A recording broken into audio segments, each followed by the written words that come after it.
Welcome to the Restoration Activation Project video commentary series. Hi, Marianne here. Thank you for joining me.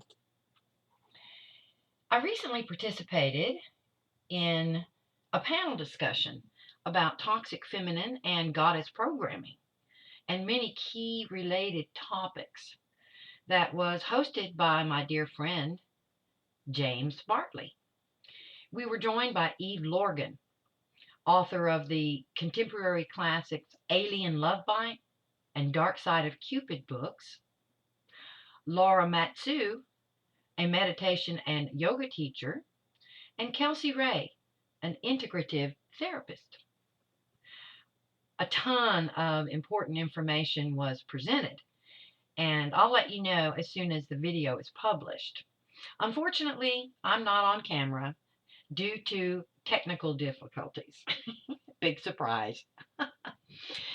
In this commentary, I'll be examining and unpacking some of the root level causes of our susceptibility to toxic feminine and toxic masculine programming, and all sorts of other divisive programming, which that's what all toxic programming refers to.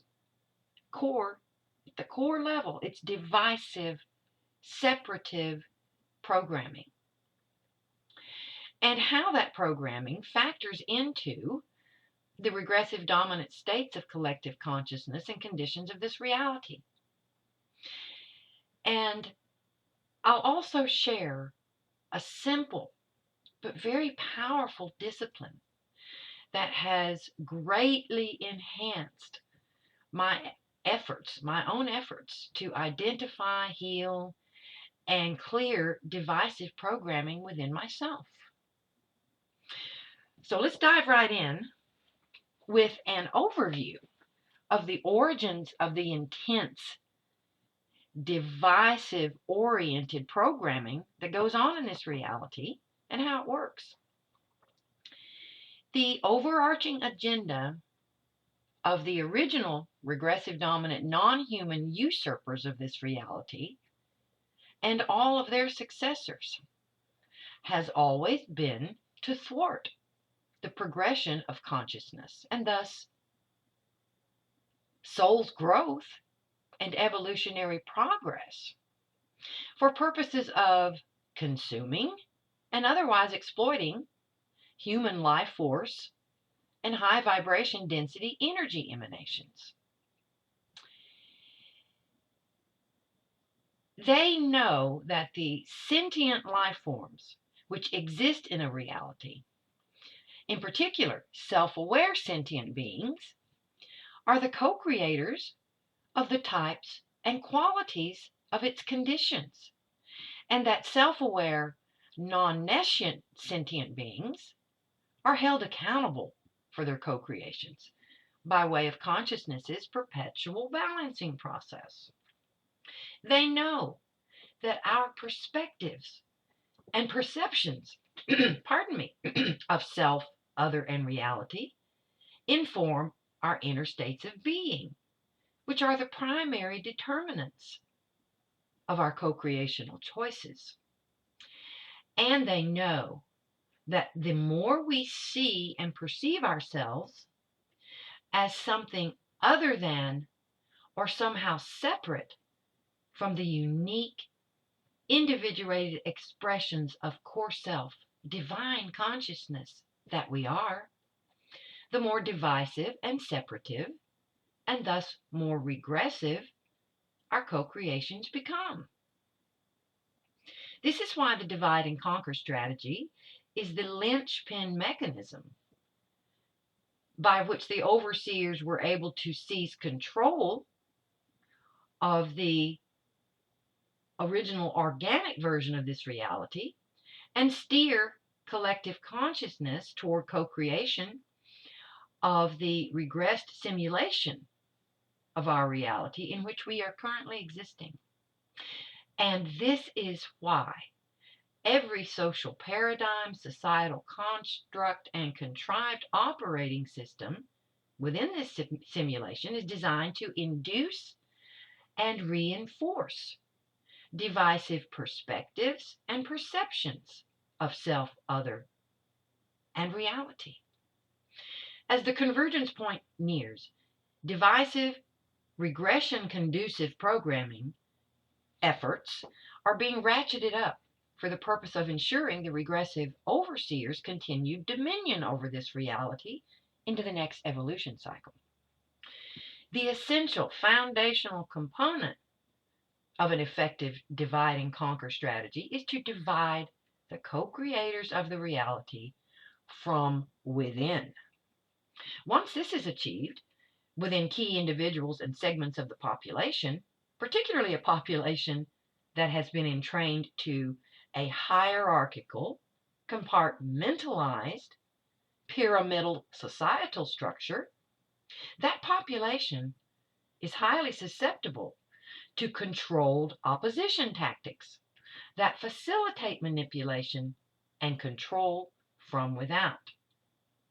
Controlled opposition is a tactic of the divide and conquer strategy that unfolds by way of setting up two sides of a situation or just life in general that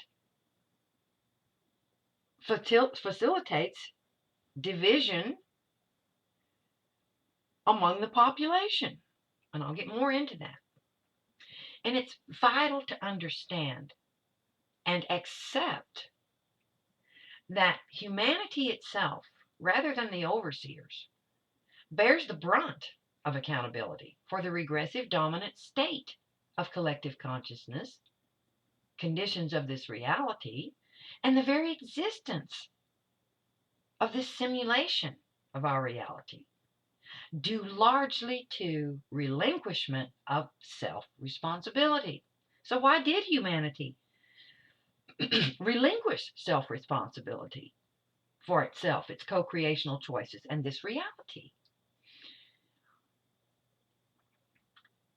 At the very core of humanity's relinquishment of self-responsibility are diminishment and ultimately the absence of identification with an embodiment of our essence layer being. In other words, non-identification with an embodiment of core self is the root cause of the acute regression of human consciousness, the mind-body complex, and the emergence of this extremely regressive simulation in which we find ourselves.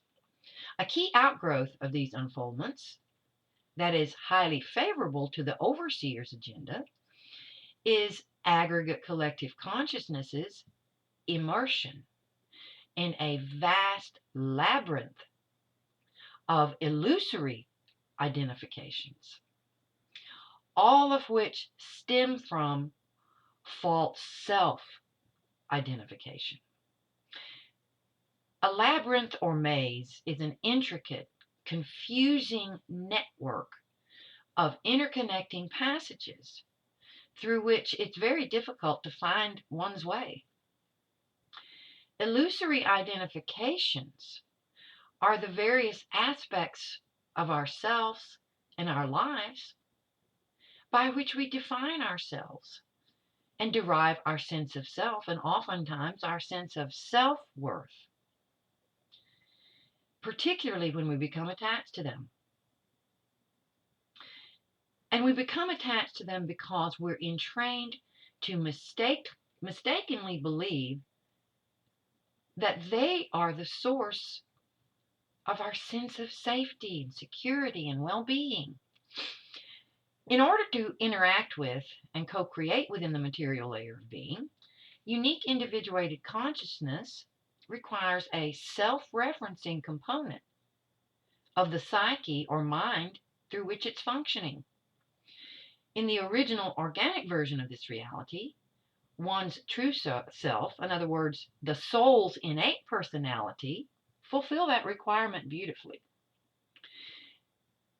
Now, this is in stark contrast to the false self ego-sourced personality component of the acutely regressed human psyche that is directly tied to and quite likely an outgrowth of its non-innate conscious subconscious schism feature. In the absence of attunement to an embodiment of soul's innate personality and core self-identification and embodiment,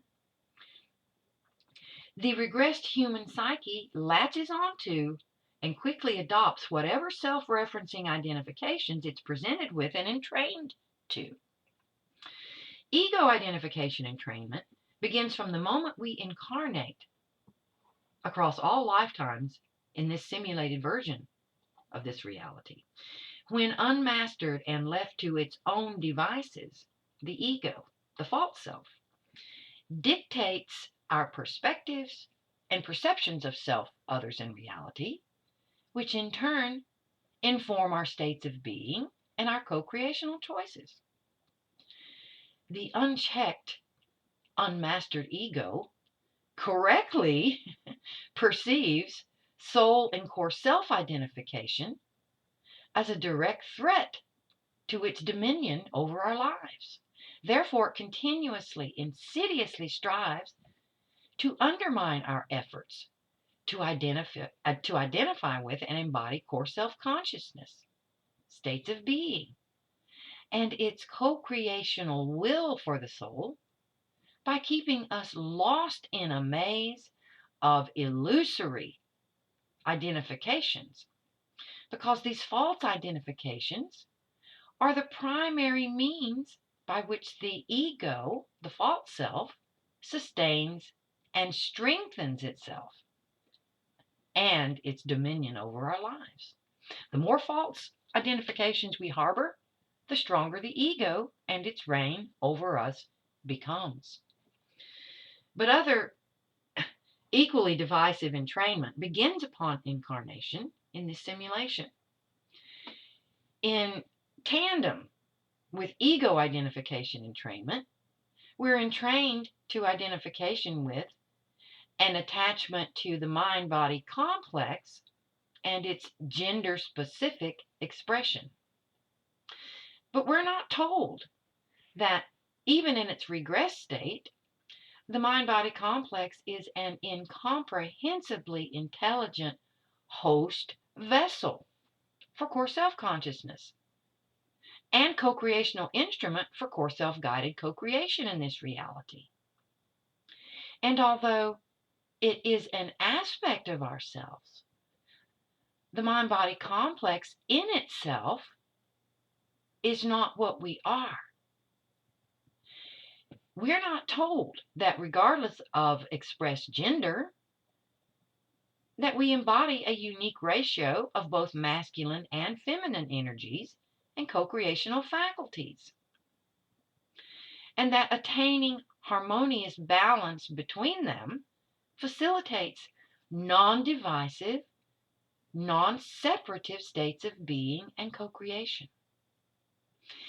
Ego and corporeal identification underlie humanity's deep entrenchment in extremely imbalanced material layer of being, and therefore service to self, materialism focused co-creation.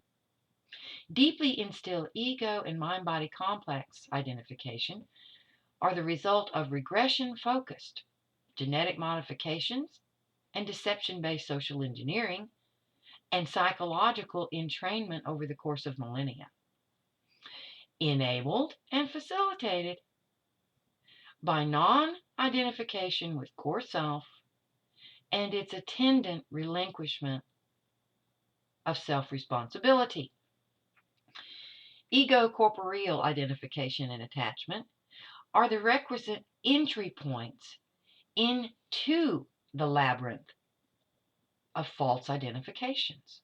Once we're entrained to ego, mind-body complex, and male or female gender identification and attachment, we're easily led deeper into the labyrinth and therefore into entrenchment in the material layer of being and materialism by way of entrainment to literally countless other false identifications and attachments, including, but by no means limited to, family of origin and genetic heritage identification, race, ethnicity, and cultural identification, religion identification, physical appearance identification, socioeconomic status identification, country of birth or residence identification, age group identification, type and level of education, knowledge, and skill sets identification, life role identification, such as mother, father, son, daughter, or grandparent, and societal role identifications, such as friend, husband, lover, wife, and significant other, engineer, social worker, teacher, doctor, coach, therapist, and myriad other career related identifications. Once we're in the labyrinth, we're highly susceptible to adopting and embodying life experience identifications and attachments, such as victim, underdog, hero, coward, winner, loser, leader, or follower. The more false identifications we harbor, the more our inner states of being become fragmented and therefore fragile and unstable and imbalanced, all of which lead to separative service to self co-creation. When the aspects of ourselves or our lives with which we've become identified and attached to somehow don't measure up to ego-imprinted system of control prescribed standards, such as our physical appearance or body functionality, or things such as a particular life or societal role are no longer a part of our lives, we feel lost, incomplete, sometimes even undeserving, unworthy, or no longer capable of having those things in our lives. I'm not enough, or I'm not good enough, false beliefs about self instilled by way of ego and corporeal identification, along with core wounding and trauma left unhealed, are triggered and cause us to suffer, oftentimes causing us to relive the initial wounding or traumatic experiences without any conscious remembrance of the experience. In other words, experiences in this lifetime or other lifetimes. Those beliefs trigger those false beliefs. When we're identified with and attached to anything other than our essence layer of being, and therefore divided within, we're easily manipulated from without. Illusory identifications are fertile breeding grounds for biases and prejudices that are constantly being promulgated, instilled within us, and reinforced by way of nonstop controlled opposition. Us against them conditioning and programming memes. For example, battle of the sexes memes, ageism memes, particularly prejudices against the elderly, financial and income related biases, and race, ethnicity, and cultural prejudices, just to name a few. Many women have become truculent and controlling, which are distorted expressions of innate masculine energies. And many men have become overly docile and subservient, which are distorted expressions of innate feminine energies, and both being regressive dominant states of being. Self absorbed, domineering, and overly submissive men and women and their low vibration states of being and co creations are byproducts of genetic alterations and programming designed to totally confuse, demoralize, and co creationally disempower humanity, particularly those of us who are encoded for progressive dominant co creation. From the day we're born, prescribed separative, distorted gender identities and programming means are being implanted within the subconscious layers of our minds, as well as the conscious layer. More overt and overtly pathological sex and gender related memes have emerged in recent decades. Among the most regressive are those which elicit gender confusion in children as well as in adults, those which further instill and normalize female and male sexual objectification, those which promote and normalize the sexualization of children, and those which proselytize pedophilia, with some proponents going so far as to depict young children as sexual predators, thereby justifying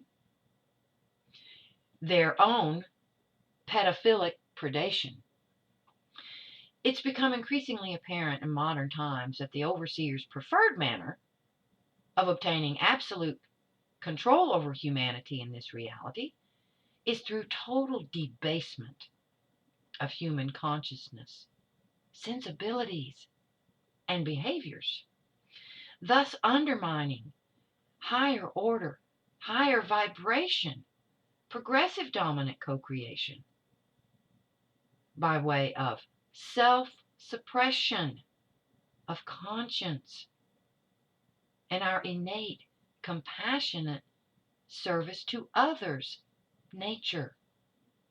The seeming masculine feminine polarity, well, I say seeming, it's actually quite real in this simulation, is inherent to humanity's and all cohabitants of this reality.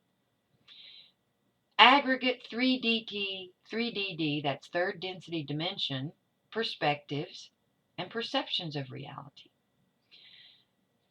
However, we all comprise masculine energies, which largely expresses our thoughts, behaviors, and actions, and we all comprise feminine energies, which largely comprise our emotional, creative, and intuitive faculties. The so-called chemical wedding is the marriage of our masculine and feminine energies, becoming manifest by way of their balanced, harmonious contribution to our states of being and their application in our co-creations. The wedding is a multi-layered dynamic wherein we unify our thoughts, emotions, behaviors, and actions such that as we think and feel, we behave and act. A state wherein our behaviors and actions in no way contradict or betray our thoughts, feelings, or conscience. It entails balancing and harmonizing left and right brain hemisphere functioning within the neocortex or higher brain, which facilitates whole brain functioning and faculties. It entails learning how to choose our thoughts and respond to our emotions wisely, and more fully attuning to and aligning our behaviors and actions with inner knowing. And the marriage process, the wedding, entails purifying, unifying, balancing, attaining mastery, and becoming responsible administrators of the quality, potency, and use of the energies arising within and emanating from our three primary energy centers. And this includes our sexual energies. Much of humanity's susceptibility to distorted programming about what it means to be a man or a woman and how we should behave as such has emerged from deep misunderstandings or the absence of knowledge around the masculine and feminine aspects of consciousness. Progressive and regressive consciousness are the two innate fundamental qualities of consciousness. In the same way that regressive and progressive qualities of consciousness are both inherent and contribute equally to the unfoldment of manifest existence, so are and do the masculine and feminine characteristics of consciousness. The innate masculine and feminine aspects of consciousness, therefore, could be viewed as the two fundamental modes of creation, with both being requisite to the co-creation process. As is the case with progressive and regressive consciousness and co-creation, our masculine and feminine aspects and energies are complementary rather than opposing forces. When we function through either masculine dominant or feminine dominant modes of creation on an ongoing basis, in other words, imbalanced, non-integrative co-creation, the various expressions of the dominant mode become distorted and exaggerated, and therefore regressive dominant in quality. And unless there is conscious intervention on the part of the individual, the imbalance becomes more extreme, such that the frequency, extent, and intensity of regressive dominant co-creation continue to escalate over the course of the individual's lifetime. And I have witnessed this as well as my clients have witnessed this in our own lives. And of course, the longer you exist on this planet in each of your incarnations, the easier this is to see how this unchecked, imbalanced, non-integrative, either masculine imbalanced or feminine imbalanced modes of creation increase in intensity. You can look at individuals in your life, and those that are not awakening, or perhaps they're not here to awaken, and whether or not they are progression or regression dominant encoded souls, or whether or not they have a soul. In any case, and they're functioning purely on an artificial soul, in every case, when there is no intervention, these imbalanced modes of creation, masculine, feminine, imbalanced, and therefore regressive modes of creation, continue spiraling out of control in many cases. A few examples of the increasingly regressive, distorted forms of masculine and feminine states of being. I'll give a few examples of, first of all, baseline masculine and feminine energies and states of being and modes of creation. And then I'll give just a few examples of the ways in which they can become, and indicators that they have become, distorted and therefore regressive because they're out of balance. And as a quick but important side note, that forms regressive dominant imbalanced co-creation, and I'll delve into this a little more deeply in just a few minutes, is the overarching regressive mode of co-creation in this reality. The regressive, it's the primary state of being and therefore mode of creation in this simulation. Now, a few examples.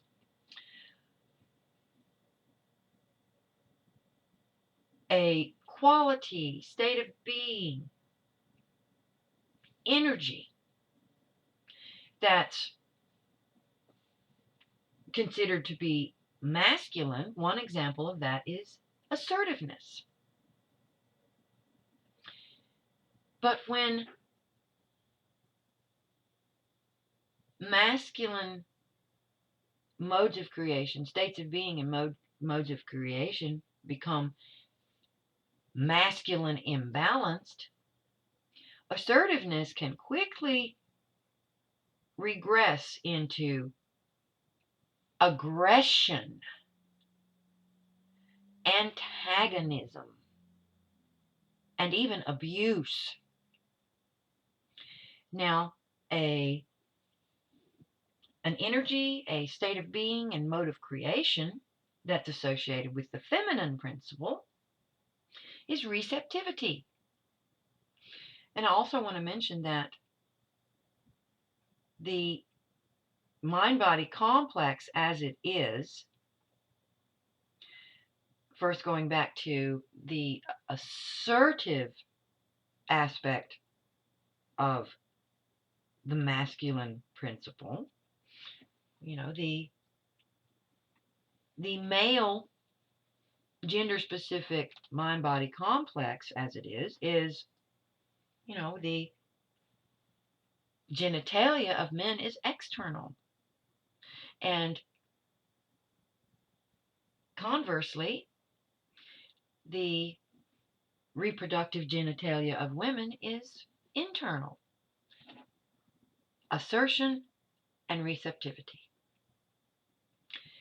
Now, some examples of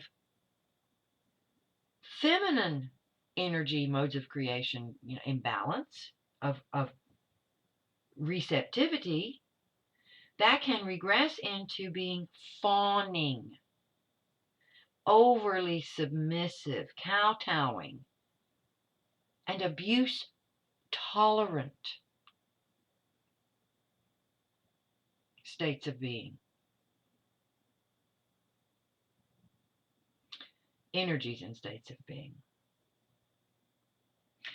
Another aspect of the masculine principle is reasoning and logic. That's associated with the masculine principle. But when we are imbalanced, reasoning and logic and knowledge worshiping imbalanced, which is the majority of the Western civilization or heavily Western influenced populations on this planet, that can regress into becoming over analytical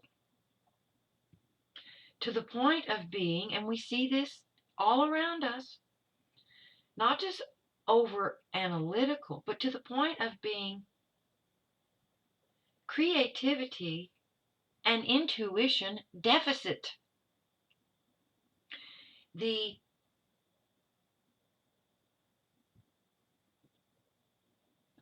feminine aspect that is, the the counterpart to masculine reasoning and logic is creativity.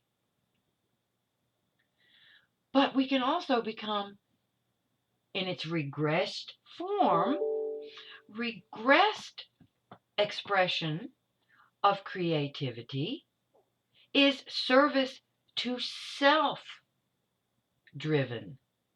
creative expression. And I'm sure you can come up with a number of examples of that.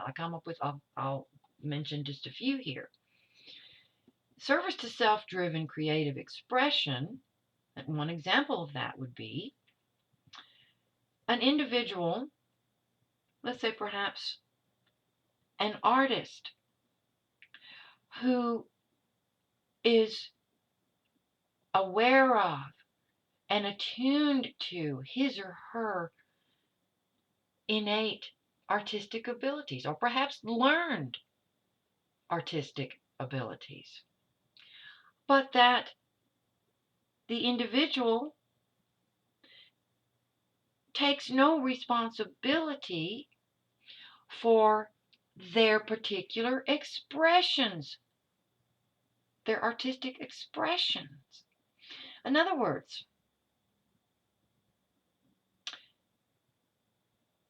it's all about what they can gain from those expressions, whether they be, works of art, paintings or sculptures, or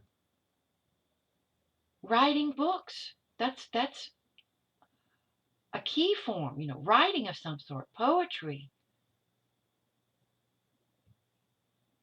fiction or nonfiction, doesn't matter. But it's all geared toward saying or creating whatever they want, regardless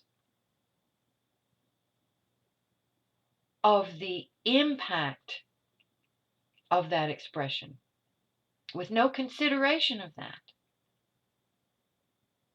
without the intention of putting something out there, or not even awareness of their encoded purpose or their unique purpose for this incarnation. So that's just one kind of example of service to self-driven creative expression.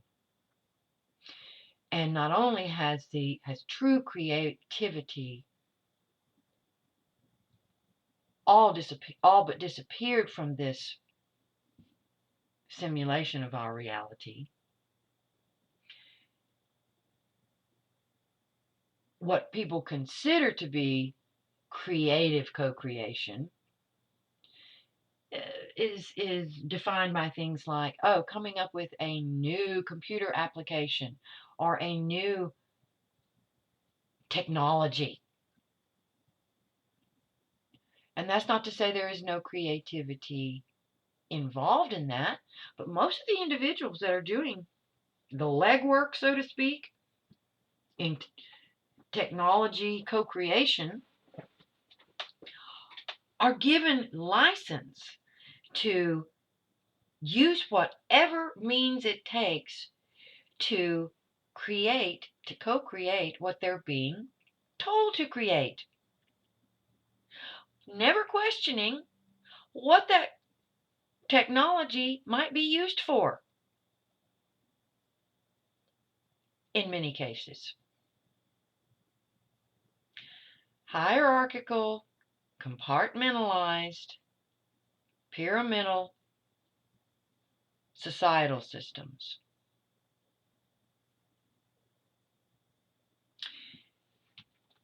Consistently masculine or feminine dominant creation modes go hand in hand with regressive dominant co-creation. When your co-creational choices are primarily ego-directed and thus predominantly regressive, you're co-creating through imbalanced expression of your masculine and feminine energies, with one being dominant over the other. Many attribute the pervasive discord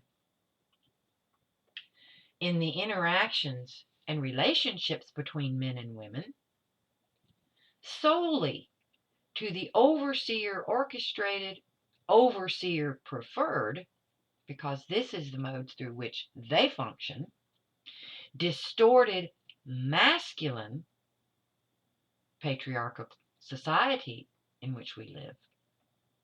However, in trained gender identification and the masculine feminine co-creational imbalance that it engenders figure prominently in the contrived battle of the sexes meme. This internal disharmony is readily discernible throughout society, wherein both men and women who are aggressive and domineering, and both women and men who are fawning milquetoasts, are steadily growing in number. Predator and prey. Attaining masculine-feminine co-creational balance has nothing to do either with ignoring the gender of your physical form or with gender confusion. To the contrary, it hinges upon unconditional acceptance of and higher order knowledge informed attunement to the specific features and functionality of the gender specific mind body complex through which you function. It's about embracing it. It has nothing to do with rejecting it. I won't go there in this conversation, but denying or wishing you had another physical form. And a lot of this confusion also relates to not only to distorted gender identifications and attachment, but at the soul level, the confusion of around soul's incarnation and reincarnation into perhaps different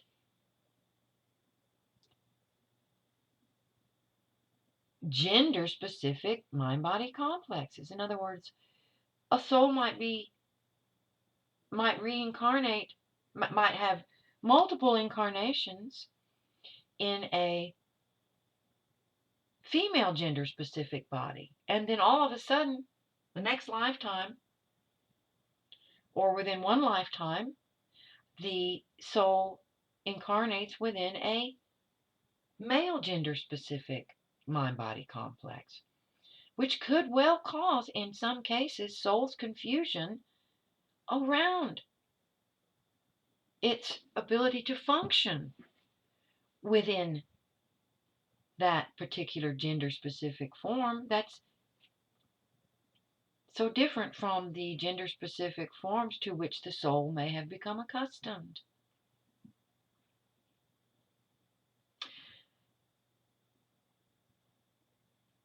Attaining masculine-feminine balance encompasses ongoing efforts to discover your gender-specific physical form's highest order use as a powerful, unique to you co-creational instrument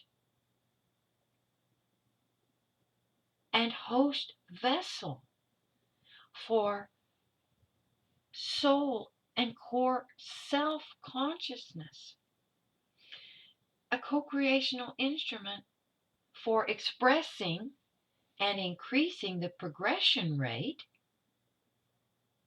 of your individuated consciousness, your soul, and to bring to light the ways you're using or not using your physical form, which impede those unfoldments, so that you can make behavioral adjustments which facilitate those unfoldments.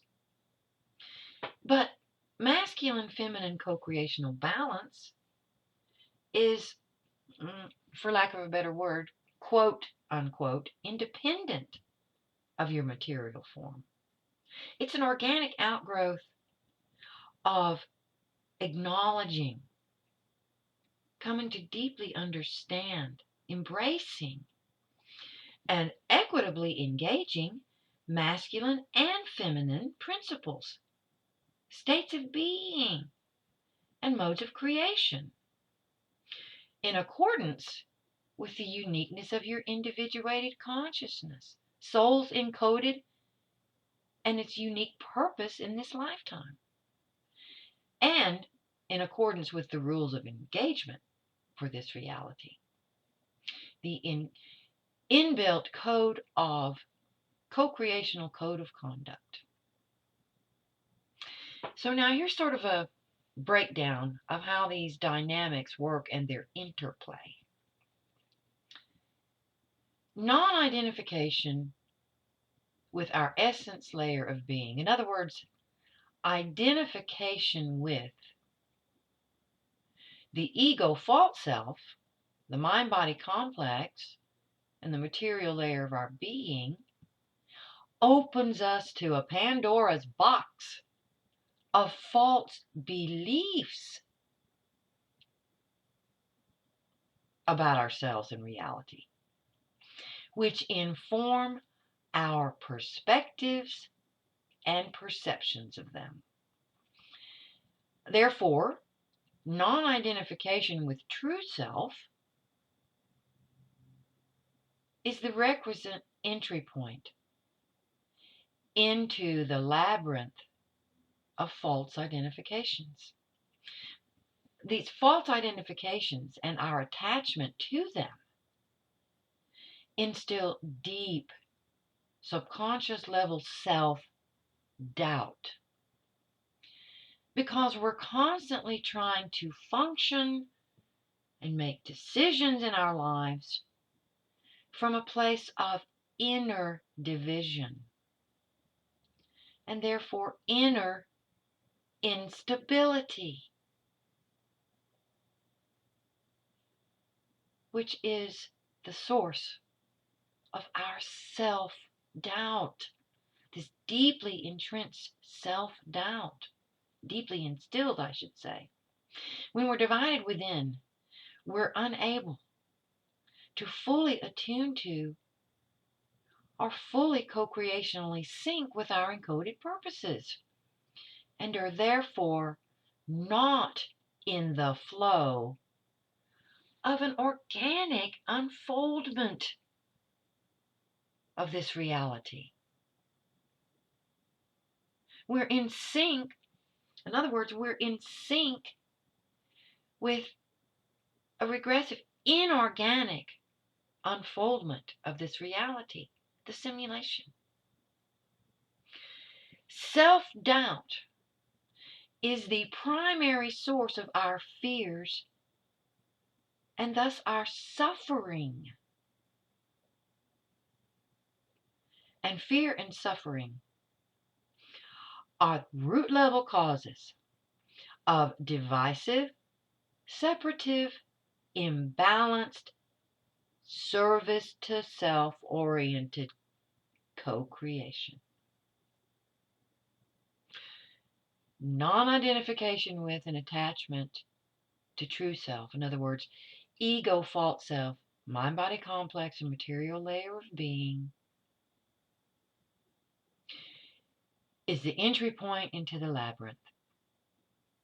The labyrinth of false identifications and our attachment to them are the sources, primary sources of our deeply entrenched self-doubt. Self-doubt is the primary source of our fears and therefore our suffering, And fear and suffering are root level causes of divisive, separative, imbalanced service to self co-creation. The more service to self oriented our co-creations are, the more deeply we instill our programmed identifications and attachments, and therefore our subconscious and even conscious levels of self-doubt, which drive our fears and suffering.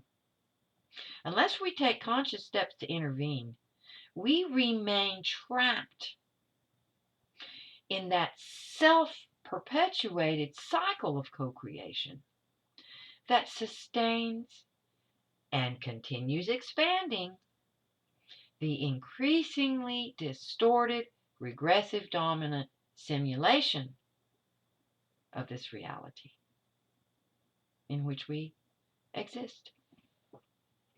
Deriving our senses of self, self-worth, well-being, and security, safety, from programmed identifications, false identifications, severely distorts our perspectives and perceptions of self, others, and reality, because it impairs our faculties for discernment of truth from falsehoods.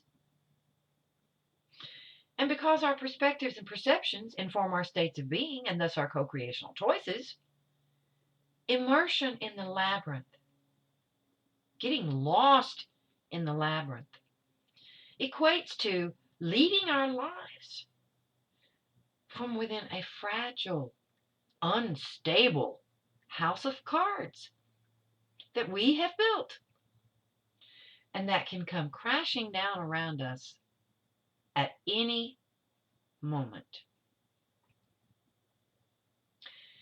Self-mastery work revolves around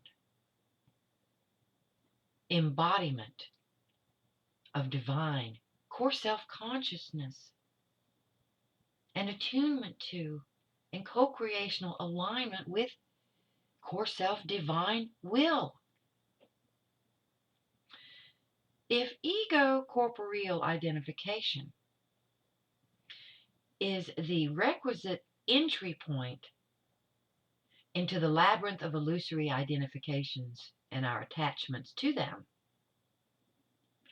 then identification with core self, soul in core self, is the requisite point of exit.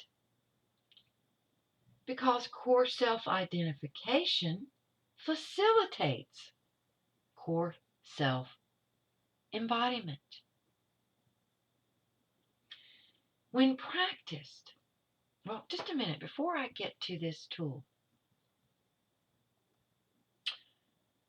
I just want to make another point to be sure that you stay tuned for the announcement of the release of the panel discussion I mentioned earlier, because it really delves into divisive, distorted, feminine and goddess programming, along with its necessary counterpart, distorted masculine programming. So that panel discussion will take you into much more specific examples of some of the things I'm addressing in this commentary, to give you a more fully fleshed out, and I'm sure all of you have a good idea, but it's a very interesting discussion because a couple of the participants have, well, we all do, because we exist here, we're incarnate here. So all of us have been subjected to and lived through deep distorted feminine programming. But a couple of the participants have been involved in some of the goddess diva type programming that will be explored in that discussion as well. So, what is something we can do? How can we what kind of steps can we take to become more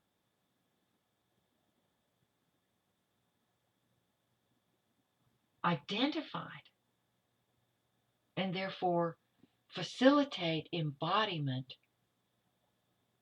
of core self-consciousness and will in this incarnation to help ramp up our efforts?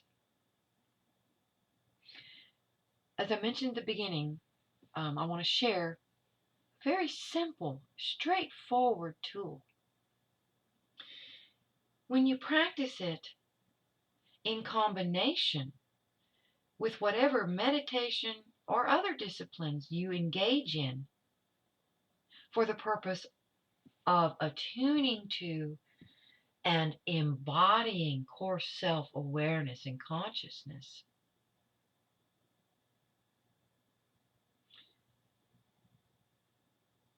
pausing for just a moment or so, or even less,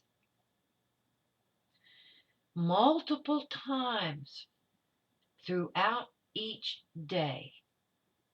And this can be done. You can choose certain activities, for example, that are your triggers for remembering to do this, such as, if you take a lot of phone calls, perhaps just before picking up the phone, or you make a lot of phone calls, or going to the restroom. Who doesn't go to the restroom multiple times a day?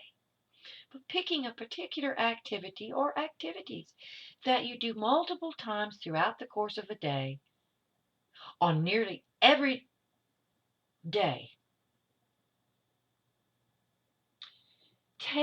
Pausing for just a moment or so, or even less, to remember and acknowledge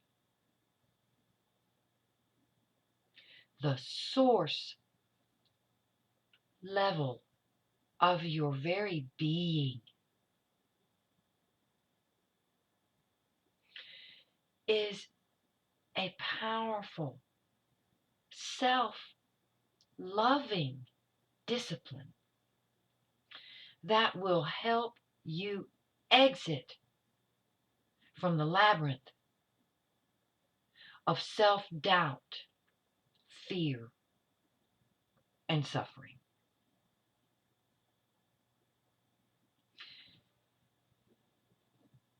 If you found this commentary helpful, and you haven't already done so, I invite you to check out and seriously consider making the small investment to purchase the Self-Mastery Guidebook. And there's a link below this video that you can go explore. Because all of the things I'm talking about in this commentary and all other commentaries are either expansions of or delve more deeply into various topics, and the Self-Mastery Guidebook expands upon and delves more deeply into some of the topics I just touch upon in the commentaries. And also, if you found this commentary helpful and you're not already subscribed, I invite you to subscribe to my YouTube channel or on my website, which will enable you to be notified not only of upcoming commentaries as they're released and available, but of the upcoming online courses and programs that I'm currently developing and that will be released in the not too distant future. And also, if you find this information beneficial to you on your own unique self-mastery awakening journey, then your contributions, your financial donations, whatever size, are deeply appreciated and needed in order to help me continue doing this work. And I thank you to all of those of you who have made contributions, and those of you who will do so. On that note, I'm going to call it a wrap for this commentary. Until we meet again, stay true to your self-mastery efforts and stepping in line with your unique path as it unfolds. And stay safe on your journey. Until next time, take care and bye for now.